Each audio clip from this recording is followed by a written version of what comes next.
So today's project, this car has been, I'm almost done with it, completely redone, all new wiring. This car has been completely redone, all new wiring. I need to wipe it down, do a final cleanup, all new electrical. So I converted the car 100% to LED when I was, when I was working on this. Didn't realize the turn signals didn't work. I thought maybe I wired it wrong, but the brake lights are working. So it was funny, they would randomly work and not work. But I didn't realize there's not enough resistance. So LED doesn't use enough power, and with the lack of power, you are kind of the flasher won't work, which is weird. It might randomly work, and then your emergency flashers don't work. So I bought a relay that was for LED, but then I found out you have to have at least 1 amp. I'm not even drawing an amp, which is just hard to believe. Lights work, just so just takes that LED takes that little power. So what I did is I'm using Sylvania, and I didn't realize if you're going to do this, you kind of want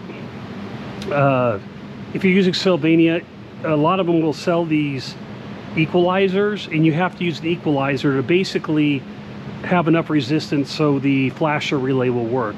So I'm going to install this. Just one of the things to keep in mind, I didn't know you needed this. I assumed it was, you know, just put LED lights in, you're ready to go, and that's not the case. And this car is 100% LED, all the way from the headlights.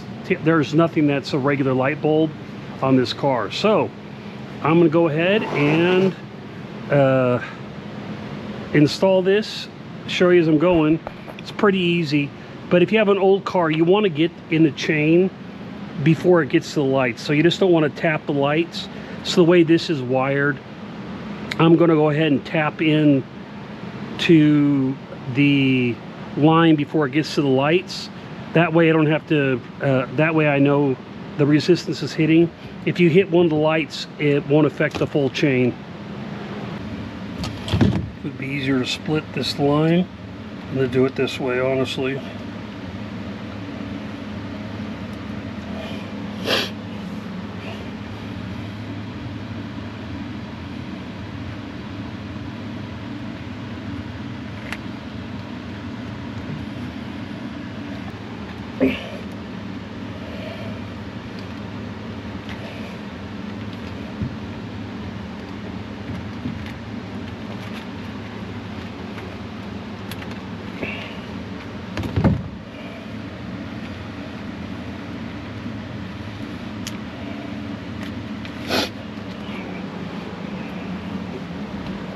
Well, screw this.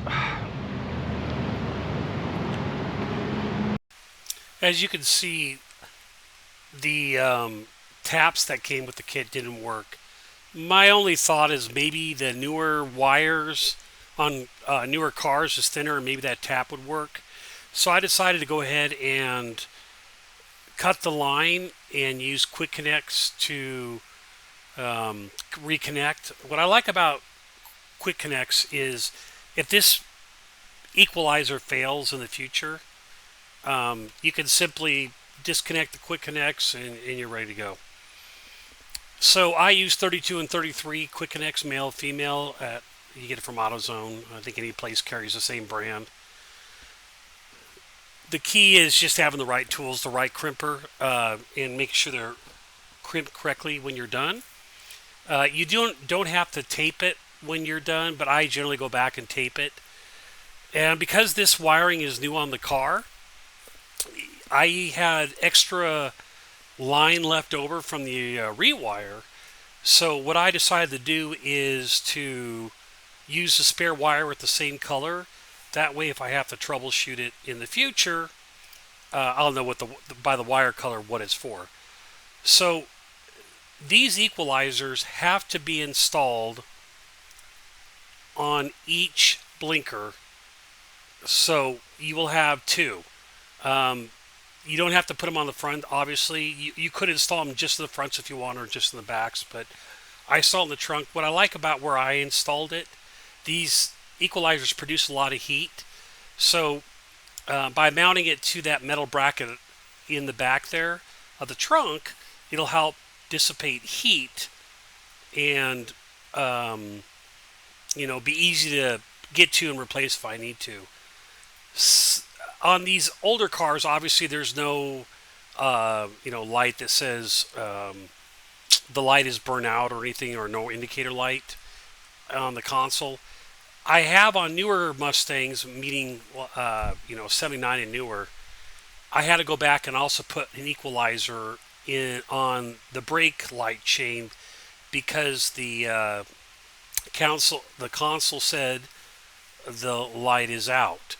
So you might have to, depending on your car, you might have to use multiple equalizers. But for, like I said, this car doesn't have that light out indicator, so no concerns there. I always go back and put the wire back in the loom and zip tie them shut. These are rental cars, so I take extra care to make sure that the looms don't accidentally open up if somebody throws something in the trunk. So I zip tie it. You don't need to, but I choose to do so. Now, you can see where the other one was installed. I didn't show the filming of installing the first one. I used the taps on that side, and I had to go back and fix it, as you'll see later in the video. So I do recommend just cutting the wire. So how the equalizer works is you tap into the blinker light feed, you split to the equalizer, then the equalizer needs to connect to a ground. On old cars, the lights just simply connect to the back trunk. I use the original hole because I don't want to drill other holes for the screw in the trunk. So I connected them all to the same location. You can pretty much screw them into any piece of metal in the trunk as long as it has a good ground. If you have a newer car, a lot of the cars will pass the ground. They'll have ground wires to the lights that go back to the main wire harness. You can tap into those if you want, or just screw them into a piece of metal in the trunk. Up to you on that. So I used a self-tapping screw when I installed the ground. Obviously, I use small eyelets, as you can see, and I do go back and heat the shrink on it. You don't have to do that for a ground wire. I choose to do that just so it looks better, so that the if any wiring is hanging out, it doesn't catch on anything or cut anybody. But you do want to make sure it screws down tight, and because if this is not done right, it will affect the ground for the lights as well.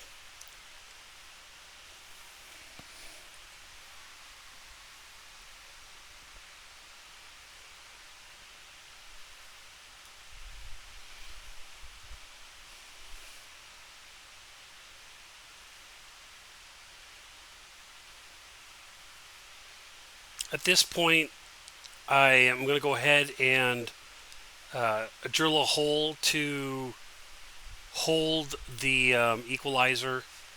I only used one. There is two slots on it. I feel one is sufficient. I used the 11/32 drill bit, and then I used equivalent size tapping screw to hold down the equalizer. Again, your choice if you want to use more than one. If they do come loose, the only thing you would have to worry about is it gets extremely hot and it could ruin your interior. But they're super light, and again, I think one is more than sufficient. And you do want to make sure they're tight so it dissipates heat to the metal on the car. You want it tight. So what I did here is use another set of quick connects to connect to the feed split that I made. And I will tape it up when I'm done. Same connectors. Again, why I like this is if the equalizer ever goes bad, This is going to be really easy to go back and replace, and that's why I choose to do so. And I do tape them up again with the quick connection. You don't have to tape them up, but I just do it so they don't accidentally come disconnected. And like I mentioned before, I had to go back and fix the other side trying to use that tap kit that came with it. So I did several other cars with this, and I never used the taps that came with the kit.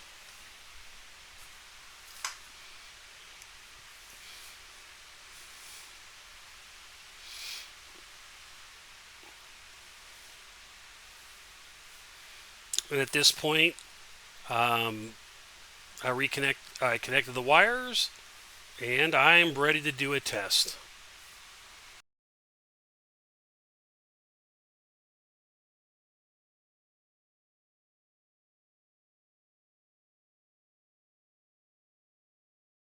Alrighty, let's see if it works.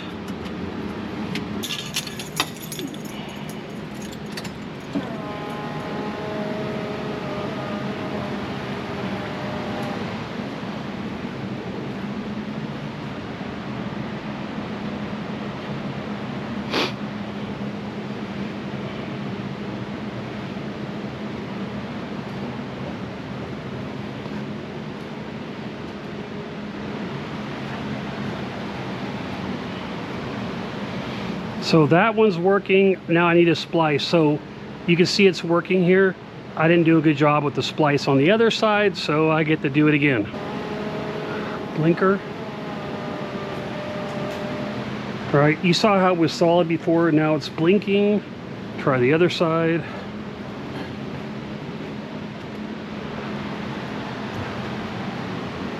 You can see they're both blinking now. And you saw the jumper kits that come with those kits, or those splicer kits, just suck. Yep. The other test is emergency flashers. This thing's do hot. Take it off. Put the emergency flashers on. Right, see the emergency flashers weren't working before either.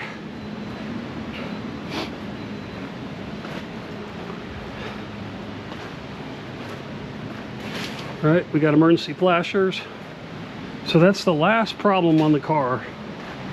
And I would have never guessed that you'd have to wire those things in.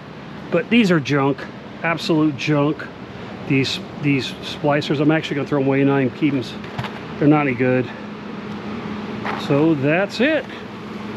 I got blinkers. So if you like this video, go ahead and smash the like button below. If you want to see more videos like this in the future, go ahead and click the subscribe button and the bell if you want some notifications. See you next time on Chasing Mustangs. Thanks. All right. Great job. Yeah, I see it like literally every day.